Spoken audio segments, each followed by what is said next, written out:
As an engineering manager, I can tell you that losing your cool at work and letting your emotions get the better of you, even if it's only one time, can create a devastating impact on your career. Which is why I'm going to teach you 3 ways to improve your patience. Stay tuned.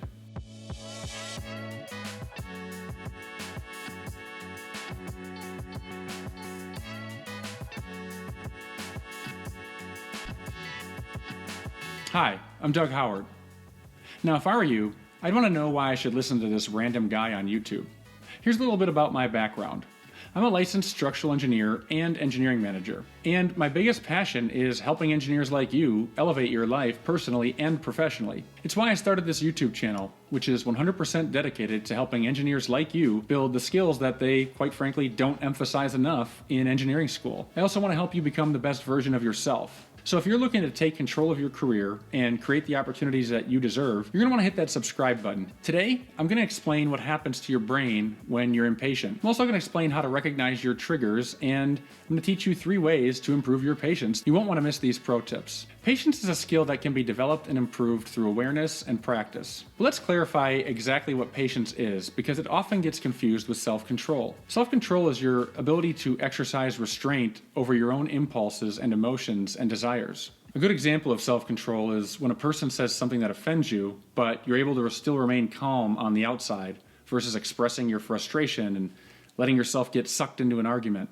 Don't get me wrong, self-control is a great skill, but it has nothing to do with patience. Patience is your ability to tolerate delay, trouble, or suffering without getting angry or upset. In other words, you're truly okay and content with waiting for someone or something. The key difference is that patience means you remain calm on the inside. Why is this important? Well, here's what happens to your brain when you're impatient. Let's say you're stuck in a never-ending, pointless company meeting where some talking head is going on and on about something that really has nothing to do with your job or your role. You desperately want this meeting to end, and the meeting runs on and on and on. And as it continues running on, you're realizing that this meeting, this pointless meeting, is cutting into your afternoon. And now you're going to have to work overtime tonight in order to hit your deadline on that project. Sidebar, if you share my hatred for pointless meetings, then go ahead and hit that like button. Getting back to this meeting, the first feeling you get in the early part of it is frustration. This frustration, though, it literally sparks a physiological reaction that switches off your prefrontal cortex. Okay, so you're not a human biology nerd like me. That's the part of your brain that is mostly responsible for cognitive control. It influences your attention, your focus, and your memory. So when you're frustrated, you basically lose your ability to control your emotions or your ability to remember and stick to a predetermined plan. More importantly, you lose your ability to adapt your behavior and thinking in response to the environment you're in. In short, the logical side of your brain, which is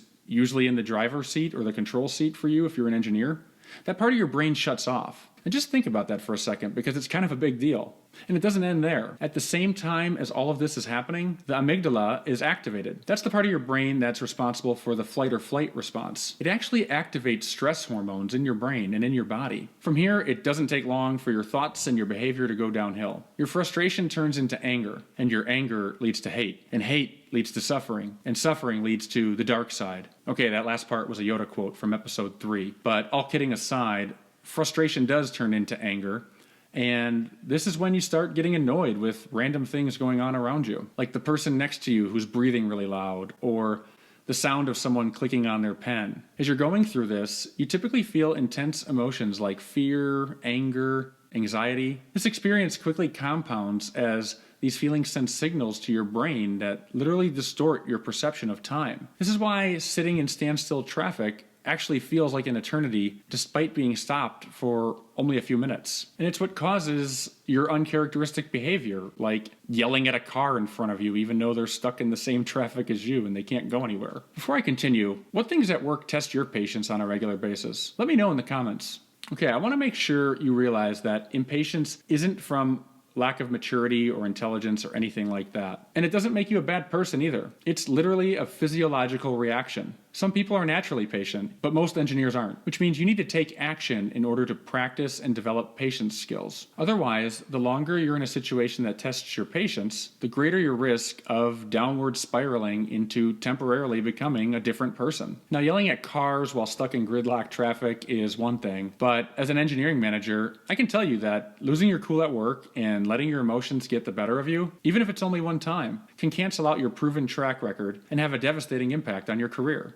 I've actually had to let engineers go because of random, one-time, uncharacteristic outbursts that were caused by them losing their cool. Fair or not, engineers are held to a higher standard than most positions in the workplace. Managers expect engineers to be pragmatic and logical decision makers at all times, especially when dealing with people. But regardless of your technical skills, impatient people are viewed as arrogant, insensitive, rude, impulsive, unpleasant to be around, which is why they're unlikely to be promoted. And your manager's perception of you, right, wrong, or indifferent, becomes your reality. However, when the patient engineer maintains an approachable and calm demeanor by remaining logical and strategic and thinking long term, following the plan, and sticking to working to your strengths, that engineer is automatically viewed in a positive light by the other people around him or her. They're assumed to be focused, and they're assumed to be a productive team player.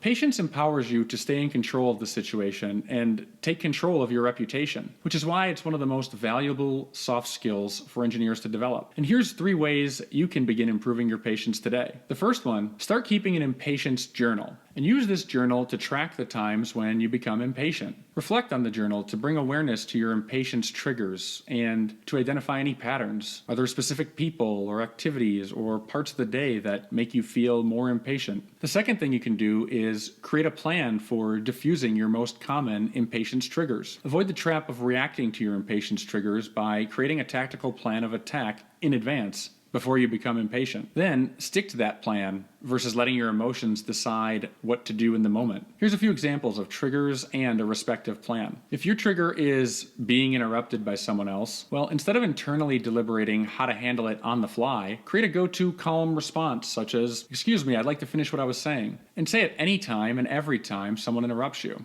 Another example, how about getting hangry with an H? I get teased for this one all the time, but I've learned my lesson. And I avoid scheduling meetings before lunch, and I always keep a small snack on hand too, just in case impromptu meetings run long. One more example, maybe you struggle to sit still during long meetings. Well, in the time frame leading up to that meeting, do something that allows you to get out of your seat and move around. Whether it's working standing up, going for a walk, taking an early or late lunch break. The third way to improve your patience is strengthening your memory through memory training. When you're impatient and frustrated or nervous, it affects your memory, causing you to forget painfully obvious things, like your original plan, something you wanted to say, or an important idea you just had. But you can prevent this by training your brain and strengthening your memory. And if you want to begin improving your memory right now, go ahead and download the Memory Manual for Engineers. It's a free 5-day email course that is guaranteed to improve your memory. Just click on the link in the description. Thanks for watching.